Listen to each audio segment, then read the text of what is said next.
La Biblia, mentiras heredadas. Entonces estamos aprendiendo la Biblia, la formación del canon de las Escrituras Sagradas. Ya llevamos con hoy 3 clases y con hoy ya es la última acerca de la Biblia. Vamos a terminar entonces hoy la clase de la Biblia. Comencé la clase anterior leyendo una cita bíblica de Oseas capítulo 4 versículo 6. Está en pantalla para recordarlo. Dice: mi pueblo fue destruido porque le faltó conocimiento. Por cuanto desechaste el conocimiento, yo te echaré el sacerdocio, y porque olvidaste la ley de tu Dios, también yo me olvidaré de tus hijos. Empezamos con esa cita y decíamos que lo que está diciendo esa cita es que hay muchas personas que se están perdiendo por ignorancia, que están pereciendo por ignorancia, pero esas personas prefieren estar en ignorancia porque la ignorancia les evita el compromiso. Una persona, cuando sale de la ignorancia, empieza a tener un compromiso mayor con Dios. ¿Qué más nos está diciendo ese pasaje? Nos está diciendo que hay indiferencia. ¿Por qué hay indiferencia en el pueblo de Dios en conocer? Porque no quieren hacerlo, hermano. O sea, están conformes con lo que saben, y no se preocupan en comprobar si lo que están conociendo está bien o está mal. Entonces, hay ignorancia, pero también hay indiferencia. Desechan el conocimiento de Dios. Entonces, que no nos pase eso a nosotros, mis hermanos, que nosotros queramos, que anhelemos salir de la ignorancia, y segundo, que nosotros dejemos esa indiferencia, hermano, y empecemos a hacer lo que dice el apóstol Pablo. El apóstol Pablo en 2 Corintios 13:5, él dice que examinémonos si estamos en la fe. Eso dice él. Dice: examinaos a vosotros mismos si estáis en la fe. Probaos a vosotros mismos, o no os conocéis a vosotros mismos que Jesucristo está en vosotros, a menos que estéis reprobados. Entonces la palabra de Dios nos manda a que nos examinemos, a que comprobemos, a que salgamos de la ignorancia y que salgamos de esa indiferencia, hermano, en el que el pueblo de Dios ha caído. Amós capítulo 8 versículo 11 y 12 dice, en pantalla está, dice: he aquí vienen días. Mire, hermano, yo cada vez que leo estos versículos, a mí me tiembla todo. He aquí vienen días, dice Jehová el Señor, en los cuales enviaré hambre a la tierra, no hambre de pan ni sed de agua, sino de oír la palabra de Jehová. Y dice el 12, e irán errantes de mar a mar, desde el norte hasta el oriente, discurrirán buscando palabra de Jehová y no la hallarán. Hermanos, buscando palabra de Jehová y no la hallarán. Vienen días, y yo creo que ya estamos entrando en esos días. La gente tiene necesidad de oír palabra de Jehová, palabra de Dios verdadera, pero no se está dando, mi hermano, no se está dando esa palabra.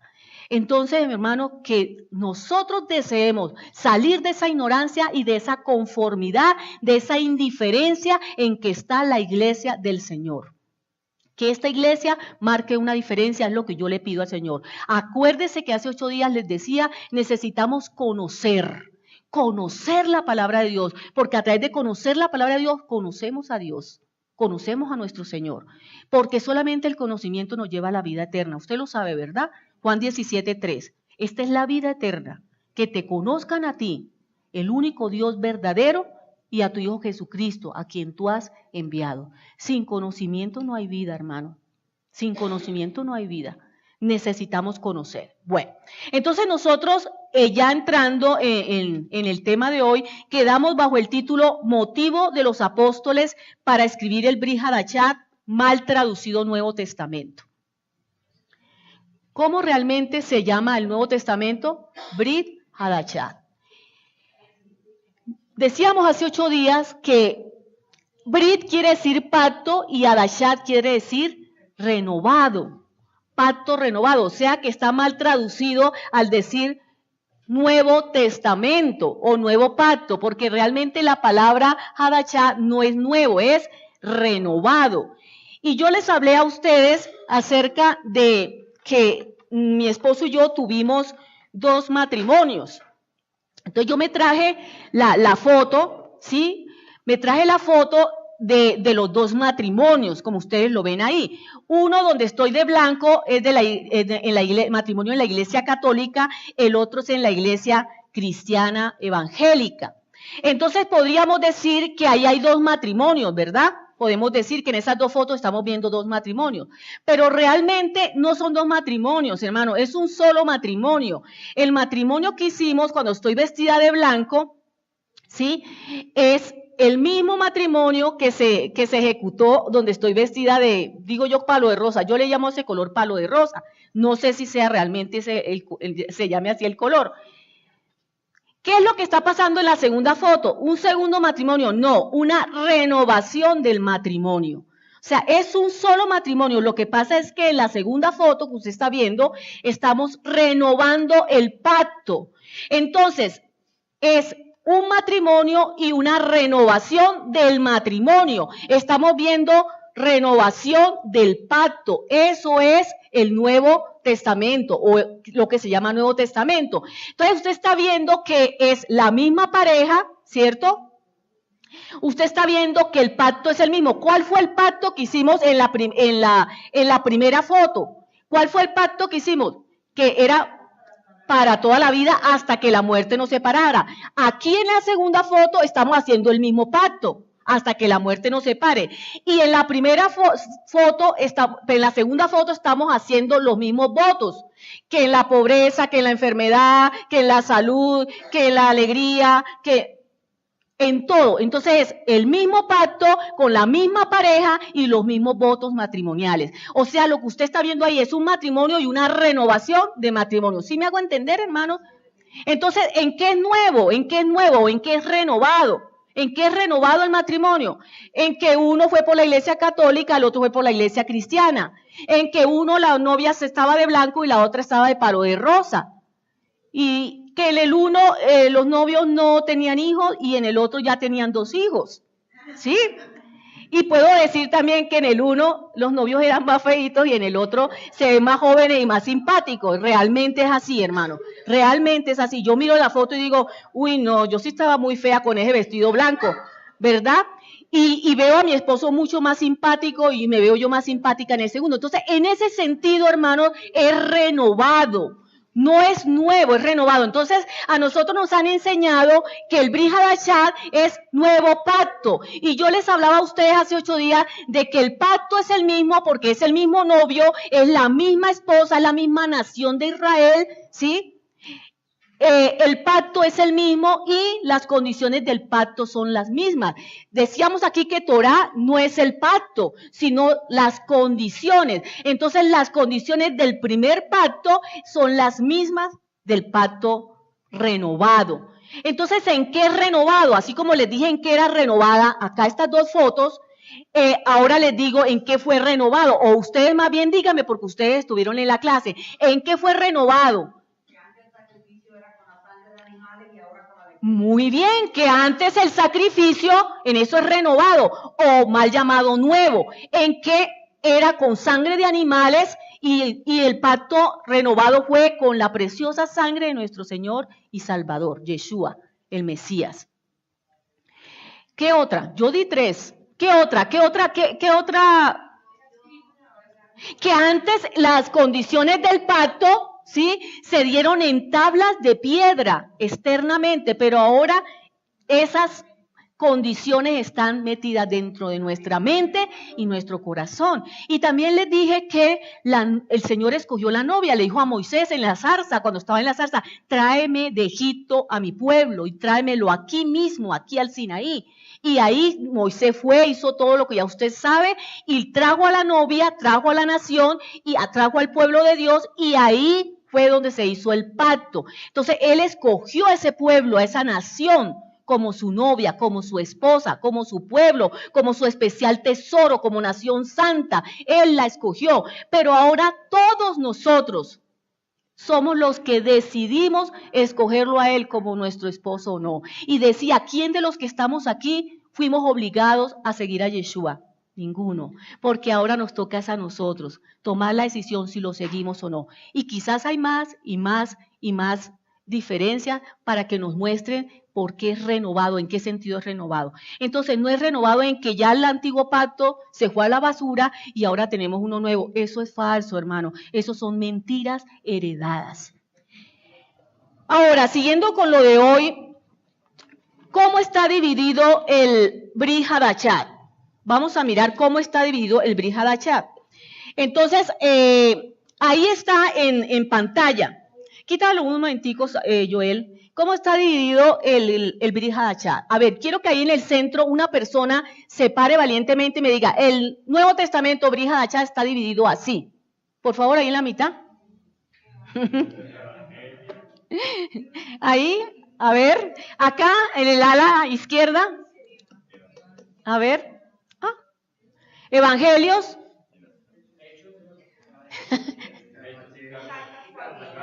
Muy bien, Evangelio, Hechos de los Apóstoles, cartas paulinas, que son 13, las diferentes cartas, Apocalipsis, muy bien, Mateo, Marcos, Lucas. Entonces, hermano, démonos cuenta que una pregunta de esta nos hace tambalear y patinar, ¿verdad? Ya nosotros como hijos de Dios tenemos que saber cómo está dividido el Brit Hadashah. Entonces, ahora sí, vamos a colocarlo aquí en pantalla para mirarlo rápidamente. El Brit Hadashah está dividido en 4 evangelios, se conforma 4 evangelios, como usted lo ve ahí, Mateo, Marcos, Lucas, Juan, los Hechos de los Apóstoles, la carta de los apóstoles, o sea, empezando con las de Pablo, desde Romanos a Filemón.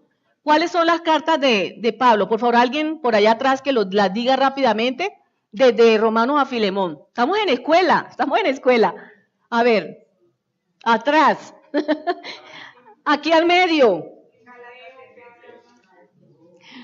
Romanos, Primera de Corintios, Segunda de Corintios, Gálatas, Efesios, Filipenses, Colosenses, Primera de Tesalonicenses, Segunda de Tesalonicenses, Primera de Timoteo, Segunda de Timoteo, Tito y Filemón. Hermanos, nos toca estudiar.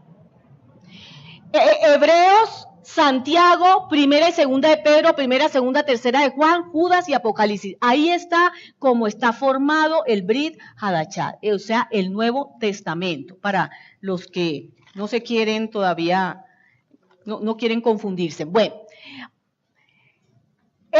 la mayoría de los libros del Nuevo Testamento, del Brit Hadashah, fueron escritos a finales del siglo I y terminados de escribir a mediados del siglo II. Entonces, ahí dice, en el siglo I fueron escritos la mayoría de los libros del Nuevo Testamento y fueron terminados a mitad del siglo II, que es lo que yo acabo de decirles. Entonces, vamos a mirar qué pasó en cada siglo con la palabra de Dios.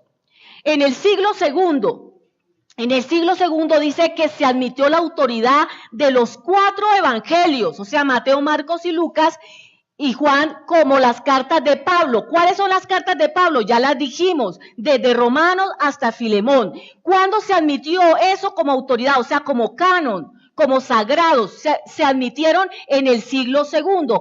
Y la carta de Primera de Pedro y Primera de Juan. Por favor, me coloca...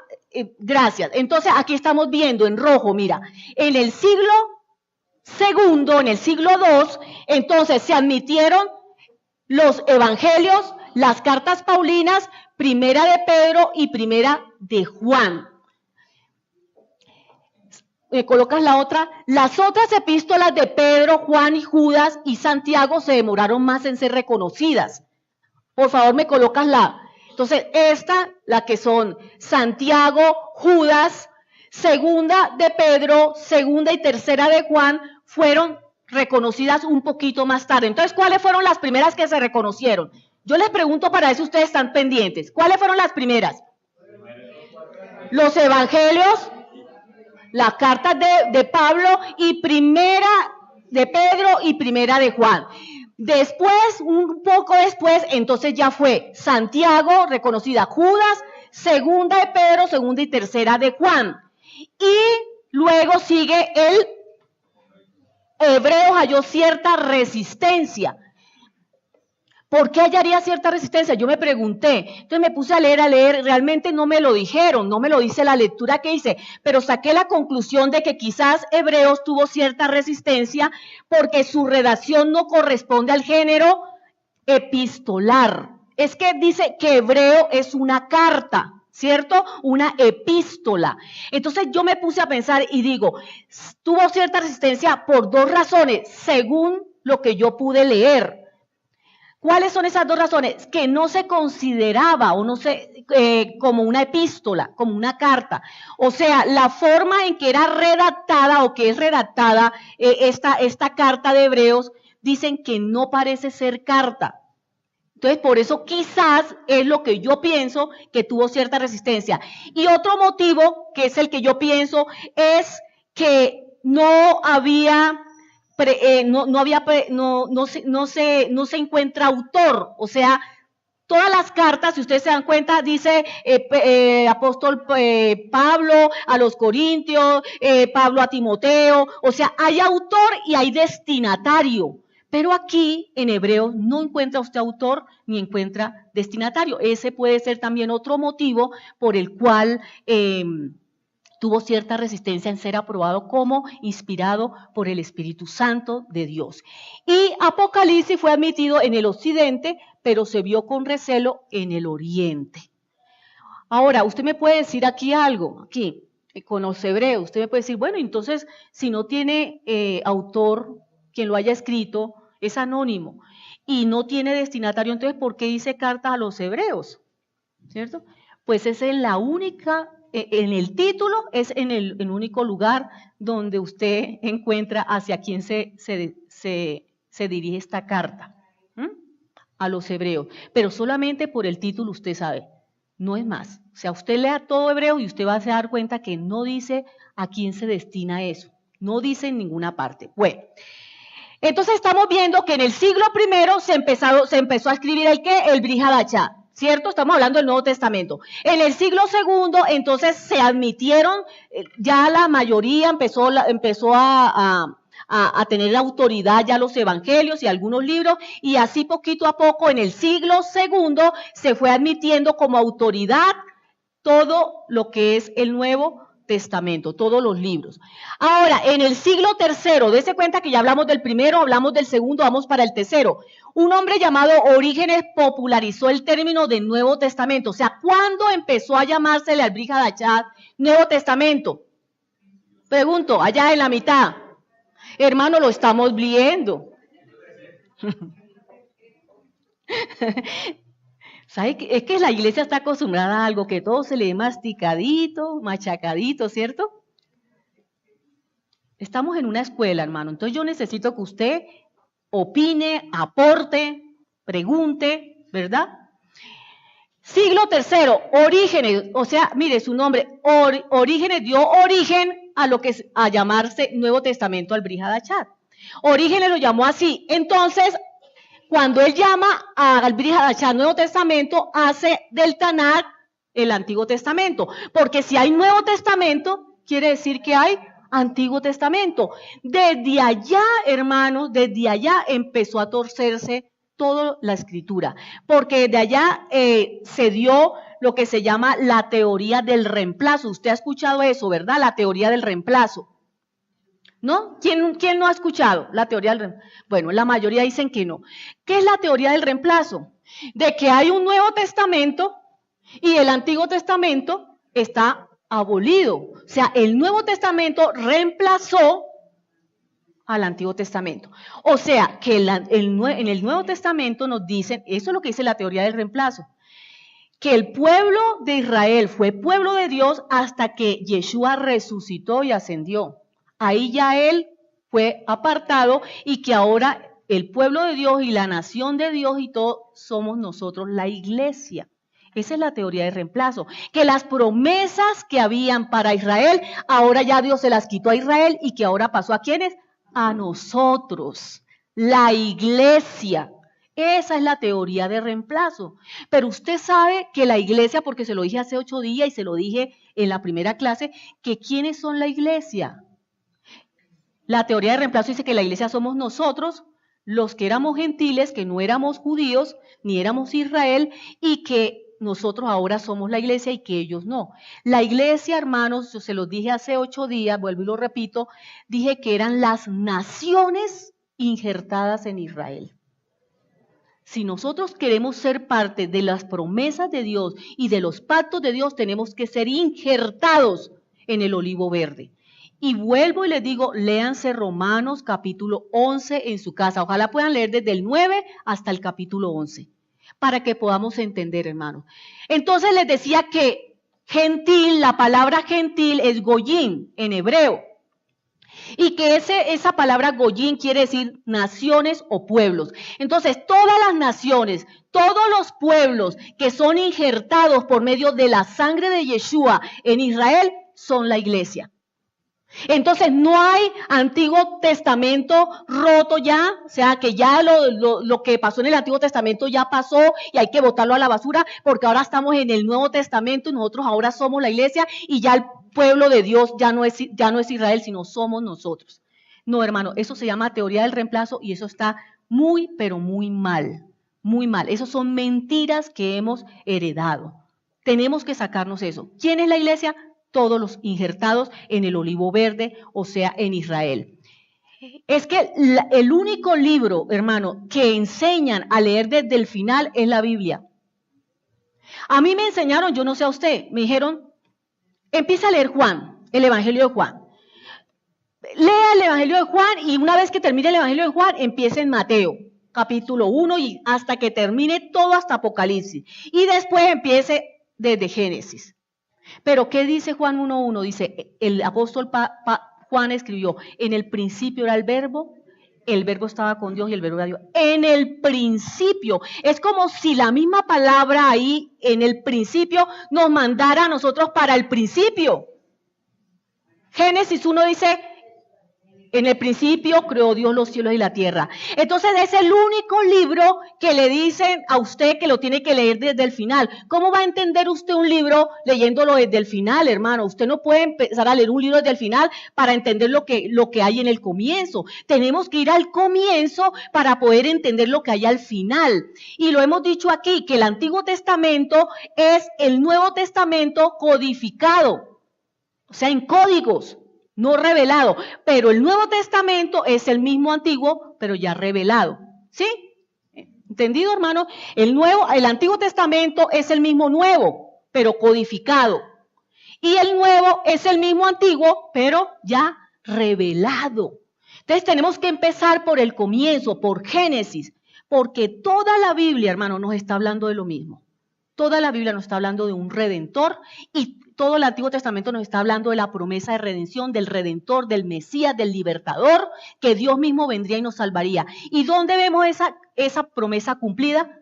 En el Nuevo Testamento. El Nuevo Testamento es el Antiguo revelado.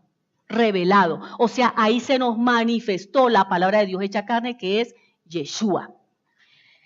Vamos para el siglo cuarto.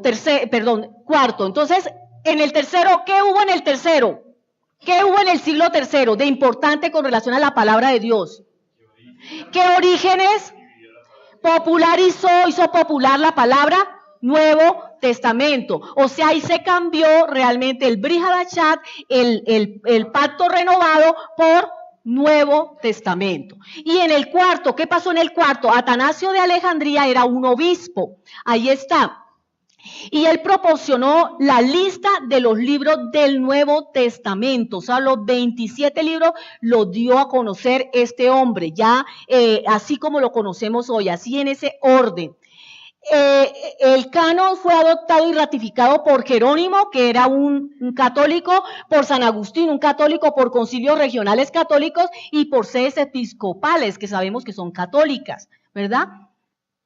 Entonces, siguiendo ahí, la Iglesia Católica Romana tuvo muchísima influencia, como ustedes lo ven acá, en el siglo IV, muchísima influencia en la formación del Brit Hadashat.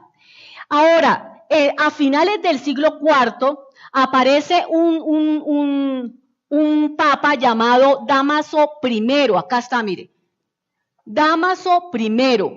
Este hombre le ordenó a un historiador llamado Jerónimo de Estridón. Quiero hacer un paréntesis ahí. Jerónimo de Estridón, ¿por qué se dice de Estridón? Porque era de allá, de esa ciudad. Jesús de Nazaret, porque Jesús fue criado en Nazaret. María de Magdala, o María Magdalena, porque era de Magdala. Entonces se usa mucho eso, ¿no? Era muy común agregarle el nombre donde la persona se criaba o nacía a los nombres propios. Pablo de Tarso, etc. José de Arimatea. Bueno, si nos ponemos acá, el pastor ya me está dando una lista. Era común añadir eso. Entonces, le dice este hombre, este Papa Dámaso I, le dice a este historiador, era un historiador, le dice que escriba una traducción de la Biblia en latín. O sea, le dijo, coja la Biblia y tradúzcamela en latín. Y este hombre, Jerónimo de Estridón, empezó a hacer ese trabajo, a traducir la Biblia que había en latín. Y él le dijo, para esa Biblia en latín necesito que haga dos cosas.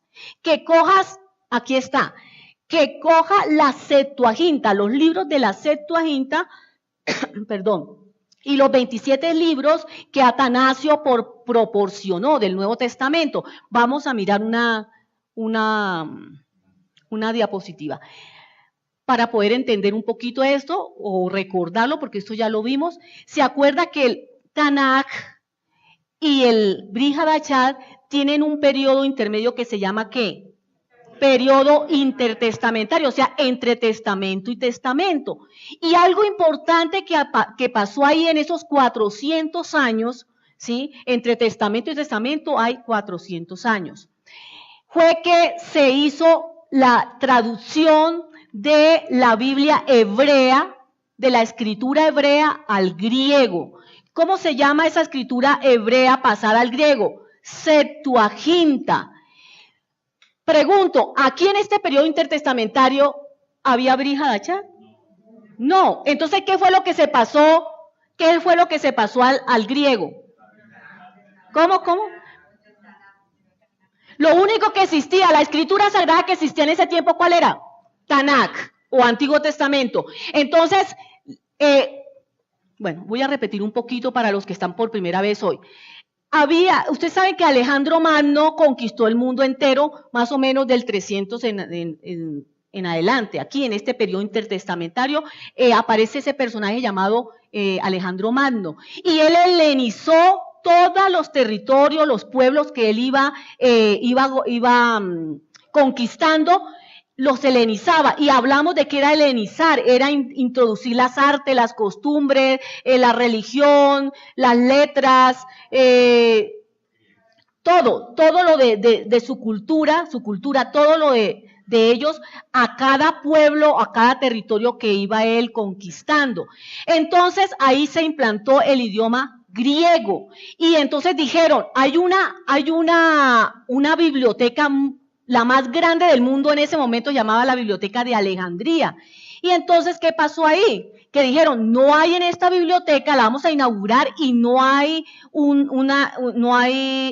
libro de las escrituras sagradas, no hay un libro de las escrituras sagradas en griego. Entonces hay que hacer algo, hay que mandarlo a hacer. Entonces mandaron 70 varones del pueblo de Dios que fueron los que escribieron el Tanaj, lo tradujeron al griego. Y eso es lo que se llama Septuaginta. ¿Por qué? Porque fueron 70 personas las que hicieron ese trabajo. Septu, de 70, Septuaginta.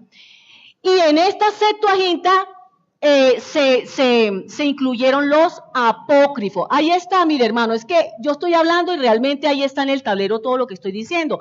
La Septuaginta es la traducción del Tanaj hebreo al griego y se incluyeron los apócrifos. Ya vamos a mirar qué son los apócrifos. Son libros falsos o supuestos, eso quiere decir apócrifos. Tranquilo que ya vamos para allá, no se preocupe. Estoy mostrando esto es para que podamos entender qué está pasando con Dámaso I y con Jerónimo de Estridón. Volvamos al siglo IV. Entonces, Dámaso I le dice a Jerónimo que haga eso, que coja la Septuaginta, o sea, el Antiguo Testamento, y lo traduzca al latín, y que coja los 27 libros que en el siglo III que en el siglo IV Atanasio Alejandría proporcionó que eran los libros del Nuevo Testamento.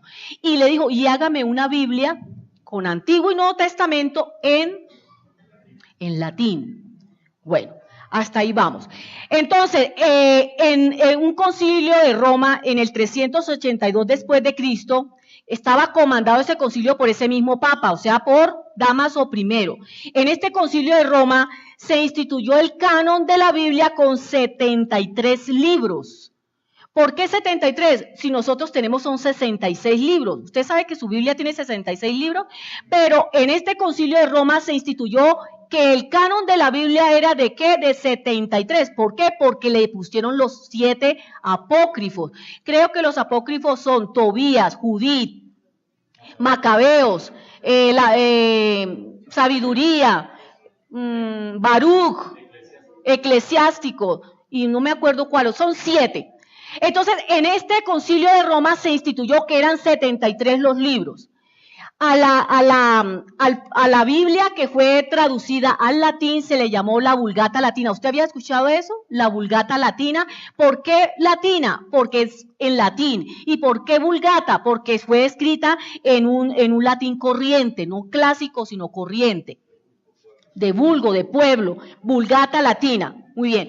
Y esta Biblia Vulgata Latina fue aprobada. Una cosa es que se instituyó en el Concilio de Roma los 73 libros, pero la Vulgata Latina fue aprobada por el Concilio de Trento. El Concilio de Trento, si lo han escuchado, hermano, es muy famoso en la historia de la Iglesia. El Concilio de Trento, en la 4ª sesión del Concilio de Trento, se aprobó la Biblia Vulgata Latina. Mire, este Concilio de Trento tuvo 25 sesiones. 25 sesiones porque, hermano, se suspendía esporádicamente y se volvía a retomar. Duró 18 años este concilio. Se suspendía la primera sesión, pasaba el tiempo, volvían y lo retomaban, venía la segunda sesión, lo suspendían, volvían y lo retomaban, venía la tercera y así sucesivamente. Fueron 25 sesiones la que tuvo el Concilio de Trento y esto es muy importante, por eso no lo puedo dejar pasar por alto, hermano. Este concilio es muy importante. Entonces, duró desde 1545 a 1563, 18 años. En la 4ª sesión de ese concilio, en la 4ª, fue que se aprobó la Vulgata Latina como obra oficial de la Iglesia Católica Romana. Fue aquí, en ese concilio, en esa 4ª sesión de ese concilio, donde fue adoptada oficialmente la Vulgata Latina en la liturgia. O sea, ya empezó a usarse esa Biblia en latín en todas las misas. Y por eso era que todas las misas se hacían ¿en qué? En latín. Fue empleada por la Iglesia Católica durante 15 siglos, o sea, durante, hermano, 1500 años se hizo la liturgia en latín. Hicieron del latín la lengua principal del culto. Entonces usted no sabía ni yo sabía. ¿Dónde había comenzado eso de que las misas se hicieran en latín? Desde el siglo IV, por la creación de la Vulgata Latina, hermanos, desde allá. O sea, esto es historia de la Iglesia y necesitamos también, hermano, conocer eso para no ser nosotros también engañados. Entonces, la Vulgata Latina con sus 73 libros, incluyendo, acá está debajo, incluyendo los apócrifos, sería la primera Biblia en sentido correcto y pleno de la palabra. En sentido, hermano, concreto y pleno, ahí quedó mal, concreto y pleno de la palabra. O sea, que ya quedó como una Biblia, así es el canon de la Biblia, como está en la Vulgata Latina. Así lo establecieron en la 4ª sesión del Concilio de Trento. Miremos algo más del Concilio de Trento, hermanos, porque es importante. Vamos a mirar, Concilio de Trento. Durante esas 25 sesiones se trataron muchísimos temas, muchos temas, y entre esos están los sacramentos. ¿Se acuerda que nos enseñaron que los sacramentos eran 7? Ellos ahí discutieron y dijeron, no, los sacramentos son 7. Bautismo, confirmación, penitencia, extremaunción, orden, matrimonio, me falta uno. ¿Ya? Bautismo, comunión, penitencia, extremaunción, orden, matrimonio y falta uno. Confirmación. Bueno, ellos establecieron en ese concilio de 18 años, en algún momento dijeron que los sacramentos eran 7 y hasta el día de hoy siguen enseñando que los sacramentos son 7 y eso no es bíblico. Mentiras heredadas. Otra cosa que pasó en el concilio de Trento, la Eucaristía. Allá se discutió la transustanciación. ¿Qué es eso de la transustanciación? ¿Qué es eso? Es una teoría teológica católica o una doctrina teológica católica donde dicen que literalmente cuando el sacerdote bendice el agua y la hostia esa, o el pan y el vino, digámoslo así, ahí de inmediato el Señor se presenta, es literal el cuerpo y la sangre de Cristo en ese momento con ellos. Eso es la transustanciación. Y eso es falso, porque el Señor dice, hagan esto en memoria de mí, en memoria, recordando lo que pasó con su sangre y con su cuerpo que fue entregado por el perdón de nuestros pecados. Es un recordatorio, no es que el Señor realmente se haga presente. Imagínense, mentiras heredadas, hermanos, mentiras heredadas. La transustanciación no es bíblica. No es bíblica. Otro tema que en esos 18 años ellos discutieron, la justificación por obra. O sea que además de la obra del Señor Jesús, usted tiene que hacer obras para salvarse. Por eso es que usted ve a muchos católicos desesperados cada día en hacer obras. Hoy no he hecho ninguna obra y corren a hacer obras porque creen desde allá, desde el Concilio de Trento, siglo IV, se cree que usted necesita las obras para salvarse. Usted no necesita las obras para salvarse. Usted, porque es salvo, necesita hacer buenas obras, que es diferente. Y vuelvo y lo repito porque lo he dicho muchas veces acá. Las obras no nos salvan, pero sí muestran que hemos sido salvos. No nos justifican las obras delante de Dios, pero sí muestran que hemos sido justificados por Dios. Allá, ya vamos para allá. Dice, afirmó la supremacía del Papa también. O sea que el Papa es el representante de Dios en la tierra. Y por eso es que ahorita que vino el Papa aquí, ¿cuándo fue el año? ¿Hace 2 años? ¿1 año? Aquí a Colombia, ¿cuánto hace que vino? ¿2 años? El año pasado. Eso fue tremendo. Estaba el representante de Dios en la tierra. Dios mismo con nosotros, algo así. Ese honor de llamarse el Padre o el Santo Padre, por eso le dicen el Santo Padre, ¿no? Está representando. Para ellos Él es como Dios aquí en la tierra. Afirmó canon de las Sagradas Escrituras, o sea que en ese concilio se discutió cuál era el canon y dijeron que el canon de las Sagradas Escrituras era la Septuaginta, los 27 libros de Atanasio, de Alejandría y los 7 apócrifos. Eso fue lo que ellos determinaron, instituyeron así. La veneración a la Virgen María y a los santos. ¿De dónde viene la veneración a la Virgen María y a los santos? Desde ese concilio de Trento. Por eso les dije que era muy importante no pasarlo por alto. Se aprobó la Vulgata Latina como la obra oficial de la Iglesia Católica. O sea, esa es la Vulgata Latina, fue la Biblia que se usó por 1500 años, hermanos. 1500 años. Y hoy en día fue pasada al español y hoy en día es la que ellos siguen usando. La Biblia católica. Ahora, los libros apócrifos, esa palabra apócrifo quiere decir falso o supuesto, después le dieron el nombre de deuterocanónicos, porque como que sonaba feo falso, ¿no? Libros falsos, ¿no? Entonces le dijeron deuterocanónicos, o sea, de una segunda inspiración. Estos libros apócrifos se llaman literatura extrabíblica, fuera de la Biblia realmente, fuera del canon sagrado. Esta literatura extrabíblica se originó en Babilonia, en Egipto y en Palestina. Acuérdese que el pueblo de Dios estuvo cautivo 70 años, ¿dónde? En Babilonia, ¿sí?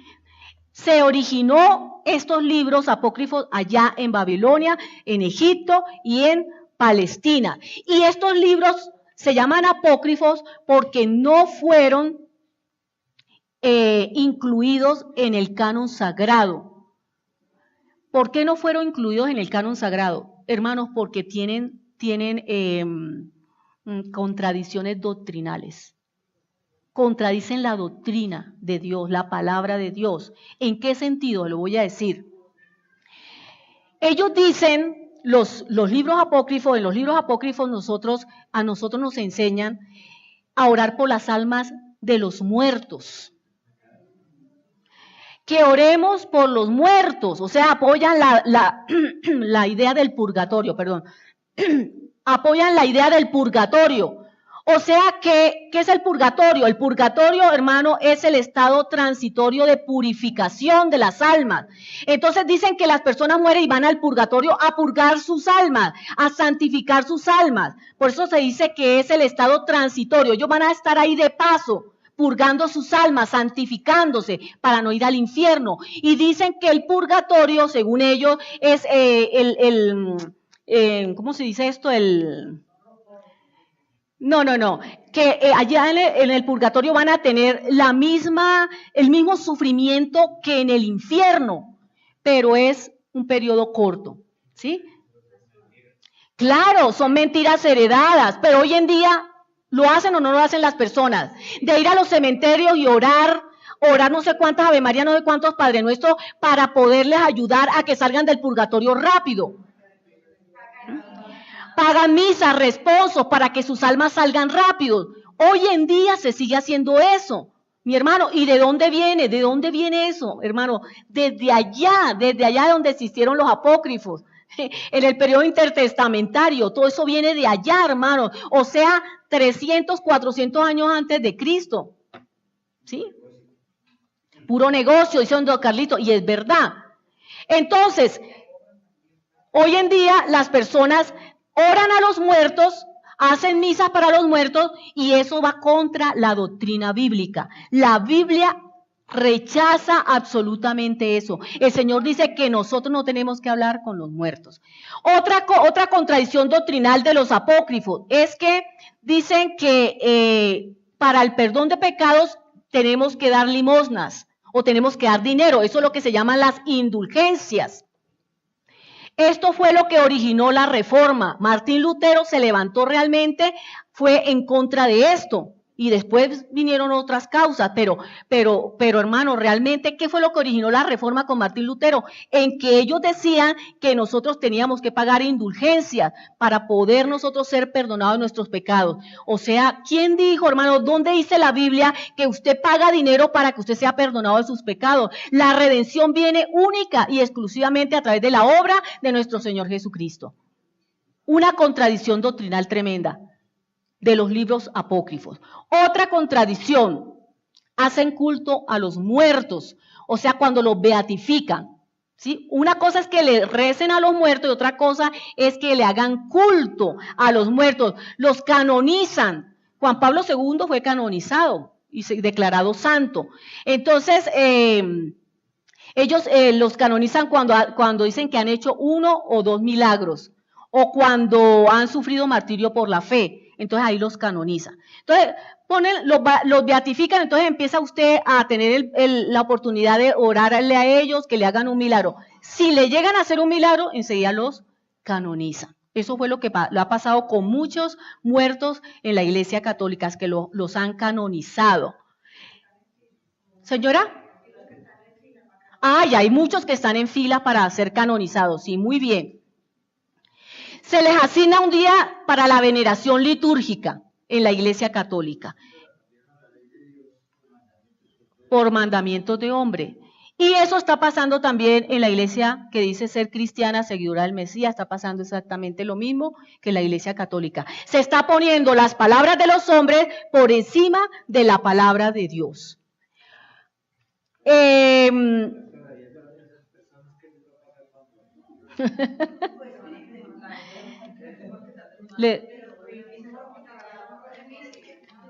El que tuvo por inmunda la sangre del cordero, hermano, ¿qué le va a pasar?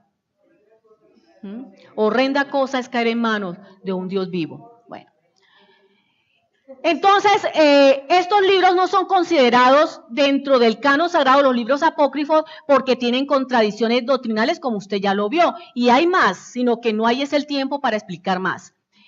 Y una razón también importante por la cual se consideran apócrifos, o sea, no se consideran inspirados por el Espíritu Santo, por eso no se consideran dentro del canon sagrado, fue su aceptación tardía como como canónico por la Iglesia Católica.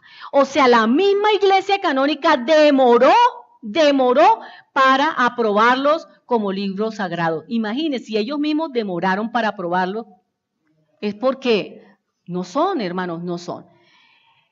¿Cuáles son las razones entonces por las cuales se consideran apócrifos o deuterocanónicos? Número 1, porque tienen contradicciones doctrinales. Segundo, no fueron aprobados por los judíos, no son aprobados por los judíos. No fue aprobada por la iglesia primitiva. Porque no estaban escritos en hebreo, el idioma original. Otro, porque ni el Señor Jesús nombró para nada esos libros, ni ninguno de los apóstoles nombró esos libros para nada. El Señor Jesús nombró la Torá, el Señor Jesús nombró a Isaías, y nombró a Jeremías, a muchos profetas, libros de los profetas del Tanaj, pero en ningún momento él usó los libros apócrifos. Por eso la iglesia en el primer siglo los sacó del canon sagrado, a todos estos libros. Y debido a eso es que nuestra Biblia tiene menos libros que la Biblia de la Iglesia Católica Romana. Entonces, es importante que usted sepa por qué nosotros tenemos 66 y por qué ellos tienen 73 libros. ¿De dónde viene todo eso? Desde allá, desde el siglo IV, con este señor Dámaso I, el Papa.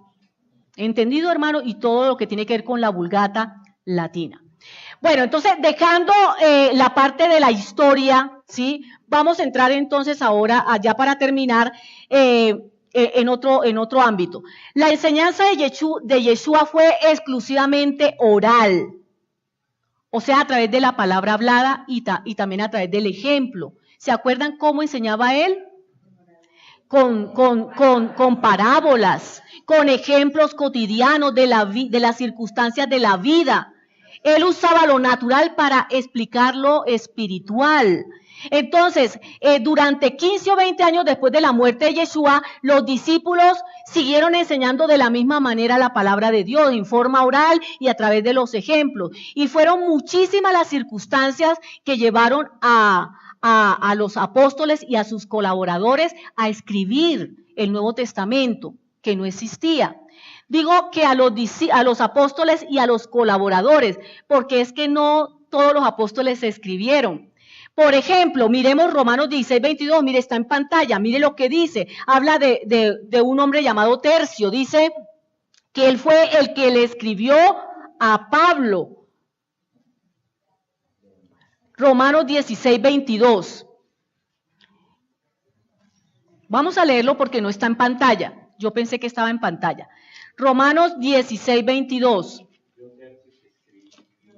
Yo, Tercio, que escribí la epístola, os saludo en el Señor. Entonces, ¿quién escribió la epístola de los romanos? Tercio. ¿Pero quién la dictó? El apóstol Pablo. Entonces, estamos viendo de que ellos tuvieron colaboradores. Primera de Pedro 5:13. ¿Está en pantalla? Primera de Pedro 5:13.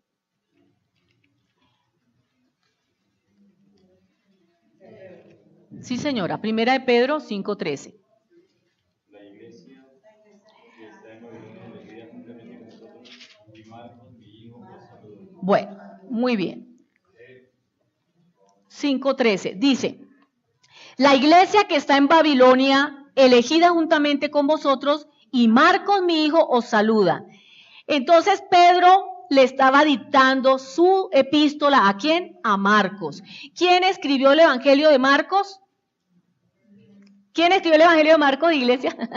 Marcos, pero Marcos no fue seguidor de Yeshua, no estuvo con Yeshua, o sea, no estuvo con Yeshua, más bien, no estuvo con Yeshua, no fue testigo presencial. Pero ¿quién le dictó ese Evangelio? Y todos esos eventos, ¿quién se lo dictó? Pedro, el apóstol Pedro. Entonces, fueron muchas las circunstancias que motivaron a los apóstoles y a sus colaboradores como Tercio y como Marcos a escribir el Brit Hadashah. ¿Y cuáles fueron esas circunstancias? Muchas, hermanos. Entre las muchas está la muerte de los apóstoles originales. Se empezaron a morir los apóstoles. los originales, los que estuvieron ahí con Yeshua, que comieron con él y vivieron con él. Entonces dijeron, no, ya se empezaron a morir, hay que escribir. Esa fue una de las razones por la cual se empezó a escribir el Brit Hadashah. Otra razón, el hecho de que había mucha doctrina propagada solamente de forma oral. Todo era oral. Entonces eso estaba dando lugar a leyendas y a malos entendidos. Entonces dijeron, no, hay que empezar a escribir. Miremos 1 Timoteo 1, del 3 al 7. Vamos a leer, por favor. 1 Timoteo.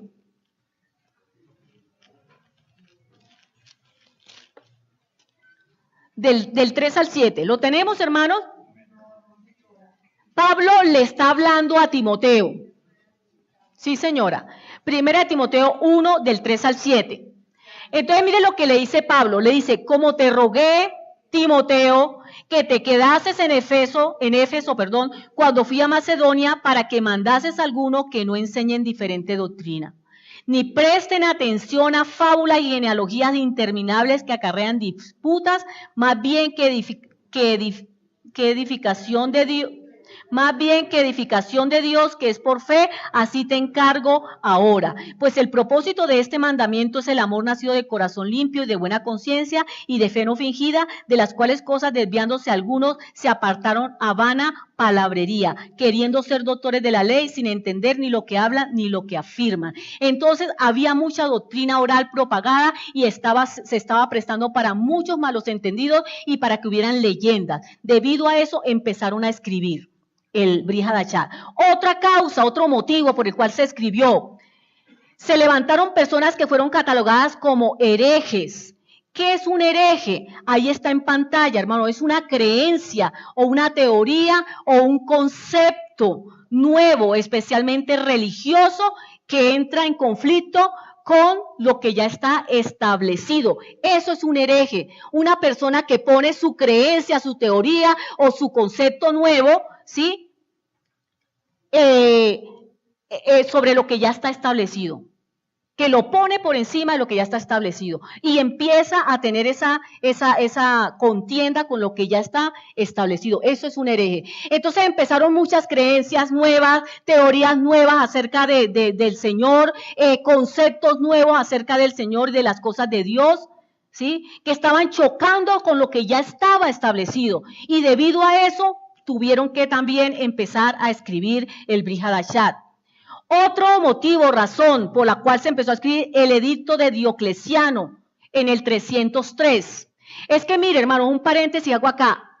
Los cristianos tuvieron 10 persecuciones por 10 emperadores romanos. Empezaron con Nerón. Esa persecución empezó con Nerón. Dicen que Nerón fue el que mandó a matar a Pablo y a Pedro.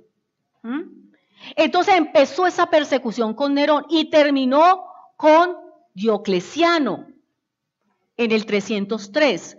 Este señor en ese edicto declaraba que se destruyeran todos los libros sagrados. Y debido a eso, entonces dijeron, no, hay que escribir porque están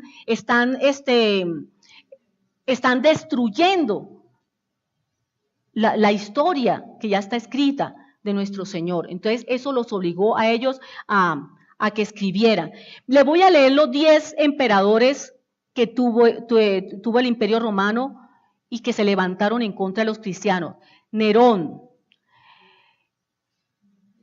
Domiciano, Trajano, Marco Aurelio, Séptimo Severo, Maximino, Decius, Valeriano, Aureliano y Diocleciano. Ahí tienen nombre, hermano, para los nietos. Dios nos guarde. Entonces, el Diocleciano, que fue el último de los emperadores que remetió contra los cristianos en una forma cruel, sanguinaria, terrible, hermano. Pónganse, investiguen esa persecución de esos 10 hombres y usted se va a quedar aterrado todo lo que hicieron, todo lo que le hicieron a los cristianos. Entonces, debido a ese edicto, también se motivaron a escribir el Brit Hadashah. Otro motivo por el cual escribieron el Brit Hadashah es porque pues, vieron la necesidad de proveer registros de la vida, de los hechos de nuestro Señor, y debido a eso pues fue que se crearon los evangelios, Mateo, Marcos, Lucas y Juan. Y también como Pablo hacía muchos viajes, ¿cuántos viajes misioneros hizo Pablo? Va a tocar sacar al pastor de aquí de la... Hizo 3 viajes misioneros, hermanos, tenemos que leer Hechos de los Apóstoles. 3 viajes misioneros hizo Pablo. Entonces, en esos viajes misioneros, él siempre dejaba iglesias establecidas. Y entonces, él cómo se comunicaba con esas iglesias que dejaba a través de cartas, de epístolas. Y por eso fueron 13 cartas, 13 epístolas que el apóstol Pablo dejó por escrito, ¿verdad? A esas denominaciones que él dejaba, a esas iglesias, a esas congregaciones, más bien denominaciones no, sino congregaciones. Entonces, por eso también aparecen las cartas de Pablo ahí, en el canon del Nuevo Testamento, porque era todo lo que él usaba, el medio que él usaba para poder arreglar problemas, dudas que se presentaban en esas iglesias, de conducta, de disciplina, de doctrina, bueno, tantas cosas que a través de sus cartas el apóstol Pablo ayudaba a resolver. Antes del 50 después de Cristo no había doctrina escrita, hermano. O sea, antes del 50 no. Muere Yeshua, viene el año 50, hasta ahí no había doctrina escrita. Habían rollos, pero no habían libros. El Brit Hadashah se escribió en un intervalo de 5 décadas, o sea, de 50 años. Quiere decir que aún habían personas vivas. Si se escribió en un periodo de 50 años, quiere decir que todavía estaban los testigos oculares, los que vieron a Yeshua, los testigos presenciales, los que estuvieron con él, comieron con él, caminaron con él, estaban vivos. Es que mire, cuando uno lo trae al contexto actual, uno dice, hay muchas cosas, muchos hechos históricos que se han podido reconstruir gracias a ¿qué? A los testigos oculares, a los testigos presenciales. Nosotros hemos visto con mi esposo documentales de personas bien ancianas que estuvieron en los campos de concentración nazi y ellos cuentan con pelos y señales todo lo que les aconteció allá.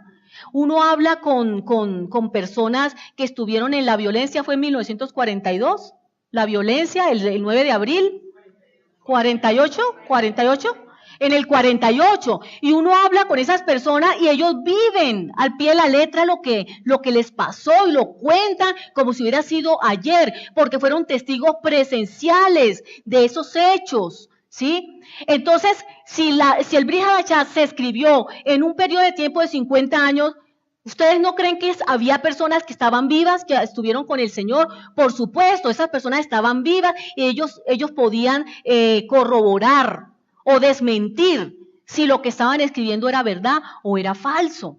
Ellos podían decirlo. Mi mamá, por ejemplo, cuenta que mi mamá era muy niña cuando lo de la violencia y ella dice que las mujeres las tenían que esconder y que a ella y a la hermana la escondía mi abuela debajo de la cama, por allá bien metiditas, porque sacaban a las niñas, a las mujeres y las violaban, las mataban. Eso fue terrible, la gente se metía en los pozos de agua. En ese tiempo en el pueblo no había acueducto, así como está ahorita, entonces había muchos pozos y ahí se metía la gente. Entonces, finalmente los encontraban, los mataban y caían ahí mismo. Esa era la sepultura de ellos. Eso es terrible, hermano, cuando la gente empieza a contar esas cosas, ¿verdad? Entonces, es muy importante los testigos presenciales porque gracias a ellos podemos nosotros reconstruir muchas cosas. Además de los testigos presenciales para la creación del Brit Hadashah, tenemos a un personaje importantísimo que influyó tremendamente en la creación del Brit Hadashah. ¿Cuál creen ustedes que sea? El Espíritu Santo de Dios. Toda la Escritura es inspirada por Dios. O sea que el Espíritu Santo jugó papel importantísimo en la creación del Nuevo Testamento. El Espíritu Santo era el que les hacía recordar los detalles, los sucesos, las palabras, los hechos, todo, a pesar de que pasaba el tiempo. El Espíritu Santo era el que les daba a ellos la fe, la fe y la seguridad para que ellos predicaran con el mismo denuedo y la misma convicción del principio. Era el que les daba la fe y la seguridad para que ellos escribieran para las generaciones futuras. Así lo dice 2 de Pedro 1:21 y Juan 14:21. Vamos a leerlo porque no podemos dejar pasar esos versículos que son importantísimos para resaltar la obra del Espíritu Santo en la creación del Brit Hadashah. Dice 2 de Pedro 1:21, porque nunca la profecía fue traída por voluntad humana, sino que los santos hombres de Dios hablaron siendo inspirados por el Espíritu Santo de Dios. Y vamos a leer el 14:21. Dice, el que tiene mis mandamientos y los guarda, ese es el que me ama, y el que me ama será amado por mi Padre. No, ese no es. Y yo le amaré y me manifestaré a él. Es el que dice, 14:27 es, o 25, que dice que el Espíritu Santo nos recordará y nos enseñará todas las cosas. Ese era el Espíritu Santo el que les recordaba todas las cosas. Era el Espíritu Santo el que les enseñaba todas las palabras del Señor. Entonces, importantísimo. Hermanos, así como el canon del Tanaj no fue cuestión de un día, el canon del Nuevo Testamento tampoco fue cuestión de un día, ni de una persona, ni de un lugar. Hubo dos factores, y con esto termino, por favor, son dos factores y nos vamos. Póngale atención. Dos factores principales para la canonización del escrito del Nuevo Testamento. ¿Qué estoy diciendo con esa frase? Por favor, escúchela de nuevo. Dos factores principales para la canonización de un escrito del Nuevo Testamento. Alguien de acá del público, por favor, de la audiencia, que me diga qué es lo que vamos a ver ahorita. Repito, hubo dos factores principales para la canonización de un escrito del Nuevo Testamento. ¿Cómo se come eso? ¿Cómo se entiende eso?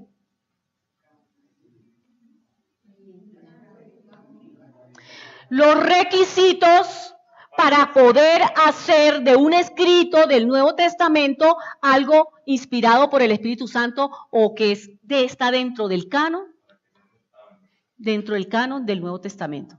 ¿Sí me hago entender, hermano? O sea, hay requisitos para que un libro pase a ser canonizado o aceptado como inspirado por el Espíritu Santo. ¿Cuáles son esos requisitos? Dos, y lo vamos a ver rápidamente. Miremoslo acá en pantalla. Un factor, una clara inspiración divina de parte del Ruach HaKodesh, o sea, del Espíritu Santo. Lo muestra la unidad perfecta en el tema central de toda la Biblia, la redención del hombre. Entonces, una clara inspiración divina de parte del Ruach HaKodesh, o sea, necesitaban mirar que realmente se viera algo sobrenatural en ese libro. Y lo sobrenatural lo muestra la unidad perfecta que había en todos los libros. Mira, hermanos, la Biblia fue escrita en un periodo de ¿cuánto tiempo? Los que hicieron Escuela 2. ¿En cuánto tiempo? 1600 años. 1600 años. Toda la Biblia, toda. ¿Sí? Por 40 autores diferentes. De diferentes continentes. A África, Europa, Asia y África. Diferentes idiomas. Arameo, hebreo, griego, latín. Y diferentes profesiones. 1600 años, 40 personas con diferentes profesiones, diferentes idiomas y diferentes, todo, hermano, cultura. Y, hermano, la Biblia es el único libro que a pesar de que fue escrito en 1600 años y 40 autores, es el único libro que tiene una unidad perfecta en el tema central, que es la redención del hombre, número 1. Y es el único libro que tiene una secuencia lógica, espiritual e histórica, que no lo tiene ningún otro libro en la vida. Ningún otro libro. Una secuencia lógica, o sea, no se contradice. Espiritual e histórica, que no lo tiene ningún otro libro. Entonces, un factor es eso, que se vea la inspiración divina en el libro. Y si usted se da cuenta, hermano, usted lee y realmente usted dice, esto tuvo que haber sido inspirado, porque no se contradice ni el uno con el otro, ni Judas con Santiago, ni Santiago con Pedro, ni Pedro con Juan, no se contradicen en nada. Segundo factor, que tuviera una verdadera autoridad apostólica. ¿Qué quiere decir esto? No quiere decir que tuviera necesariamente una apóstol como autor. O sea, no necesariamente es que tener una autoridad apostólica es que lo haya escrito un apóstol o que fuera escrito bajo la dirección de un apóstol. Entonces, ¿qué es lo que quiere decir esto de que tuviera una verdadera autoridad apostólica? De que se pudiera reconocer en esos escritos que el autor estaba sometido a la autoridad de Dios. Que se pudiera notar que el que escribió eso estaba sometido a la autoridad de Dios y que el propósito de ese autor sometido a la autoridad de Dios era llevarnos a nosotros a someternos a la autoridad de Dios y no de ellos como apóstoles. ¿Me hice entender, hermanos? Usted se lee cualquier libro del Nuevo Testamento y ¿hacia quién nos enfoca? A Yeshua. A conocer a Yeshua, a amar a Yeshua y a obedecerlo, a someternos a su autoridad. Para que un libro fuera aceptado dentro del canon del Nuevo Testamento tenía que cumplir esos dos requisitos, mi hermano. Esos dos requisitos. Y si usted se lee todo el Nuevo Testamento, usted va a encontrar esos dos requisitos en todos los libros del Nuevo Testamento. Voy a mostrarles algo de los idiomas para que usted lo tenga ahí presente. Eso ayuda, todo ayuda, hermano. Conocer todas estas cosas ayuda. El arameo era un lenguaje primordial para la gente común. La Biblia, muchas partes de la Biblia fueron escritas en arameo. Fue un lenguaje primordial para la gente común. Eso lo hablaba la gente del común, el arameo. En tiempos de Yeshua, la gente común hablaba arameo. El griego era el lenguaje comercial. El hebreo, ¿señor? Exacto. El lenguaje comercial. El hebreo era el lenguaje espiritual, era el que se leía en las sinagogas, cuando se leía la Torá. Y luego que se leía la Torá en hebreo, entonces se empezaba a hablar en arameo, se empezaba a explicar en arameo. Y el latín era un lenguaje que se usaba sobre todo para los sufijos. Ejemplo, ya sabemos qué es un sufijo y qué es un prefijo, ¿no? Yo no me voy a poner a dictar aquí clases de español. Prefijo antes y sufijo después. Entonces, el lenguaje latín, el latín era un lenguaje que se usaba sobre todo para los sufijos. Ejemplo, cristiano. Cristiano se deriva de Cristo, que es ungido, y ianos, no lanos, sino ianos, que es propiedad de, o siervo de, o esclavo de. Entonces, un cristiano es una persona propiedad de Cristo, del ungido, siervo del ungido, o esclavo del ungido. Eso es un cristiano, ¿sí? Así se define. Entonces, para eso se usaba el latín, más que todo era para los sufijos. Bueno, y termino con esto, mi hermano amado. Nosotros necesitamos la Escritura Sagrada. ¿Cuál es la Escritura Sagrada? Le pregunto, para terminar. ¿Cuál es la Escritura Sagrada? Bueno, uno me dice la Biblia, otro me dice el Tanakh. Entonces, ¿cuál es la Escritura Sagrada? Tanakh, Brit Hadashah. La Escritura Sagrada que fue inspirada por el Espíritu Santo, hermano, nosotros la necesitamos todos. Entonces, ¿para qué la necesitamos? Hermano, porque dice que toda la Escritura fue inspirada por Dios y es útil para enseñar, para corregir, para redarguir y para instruir en justicia, o sea, en nuestra nueva vida. Necesitamos la Escritura Sagrada, toda completa, la que fue inspirada por el Espíritu Santo, Brit Hadashah y también Tanakh. Porque, hermano, no podemos seguir creyendo esa mentira heredada de que el Tanakh ha sido abolido y que hay que tirarlo a la basura, porque necesitamos su palabra. Lea conmigo Romanos 8.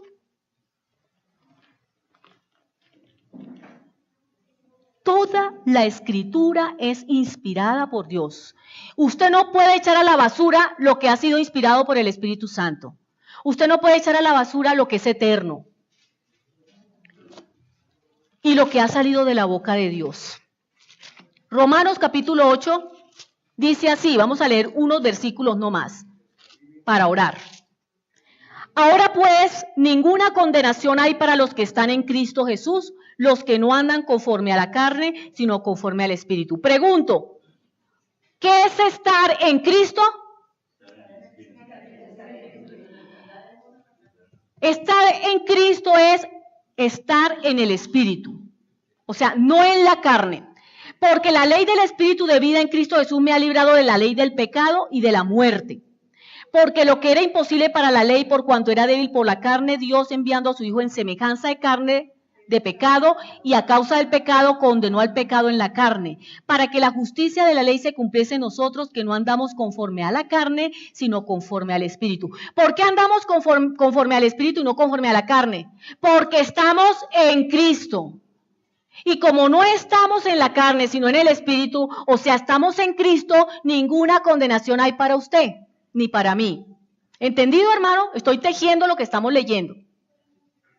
Porque los que son de la carne piensan en las cosas de la carne, pero los que son del Espíritu en las cosas del Espíritu. Porque el ocuparse de la carne es muerte, pero el ocuparse del Espíritu es vida y paz. Por cuanto los designios de la carne son enemistad contra Dios, porque no se sujetan a la ley de Dios, ni tampoco pueden. ¿No se sujetan a qué? A la ley de Dios. Entonces, ¿por qué nos dicen que el Antiguo Testamento o el Taná está abolido? La ley de Dios está abolida. Si aquí mismo Pablo está diciendo que tenemos que sujetarnos a la ley de Dios. Estar en el Espíritu es estar sujetos a la ley de Dios. Y los que viven según la carne no pueden agradar a Dios. Mas vosotros no vivís según la carne, sino según el Espíritu, si es que el Espíritu de Dios mora en vosotros, y si alguno no tiene el Espíritu de Cristo, no es de él. Hermano, lo que yo quiero enfatizar para terminarles es que necesitamos andar en el Espíritu. ¿Sabe qué dijo el Señor Jesús? Yeshua dijo, el Espíritu es el que da vida. En Juan 6:63, para que usted lo anote y lo lea en su casa. Juan 6:63. El Espíritu es el que da vida. La carne para nada aprovecha. Las palabras que yo les hablo son espíritu y son vida. Entonces, ¿qué es andar en el Espíritu? Andar en las palabras de Yeshua. ¿Y de qué habló Yeshua? Porque no había Brija Dachat. ¿De qué habló? De Taná, Antiguo Testamento. Las palabras que yo les hablo, el Taná es espíritu y es vida. La palabra de Dios es espíritu, hermano. Y andar en el Espíritu es andar en ¿qué? En la palabra. Porque solamente cuando usted y yo andamos en la palabra, o sea, andamos en el Espíritu, o sea, andamos en la ley de Dios, ninguna condenación hay para nosotros. Amén, iglesia. No os engañéis, Dios no puede ser burlado. Todo lo que el hombre siempre, de eso también segará.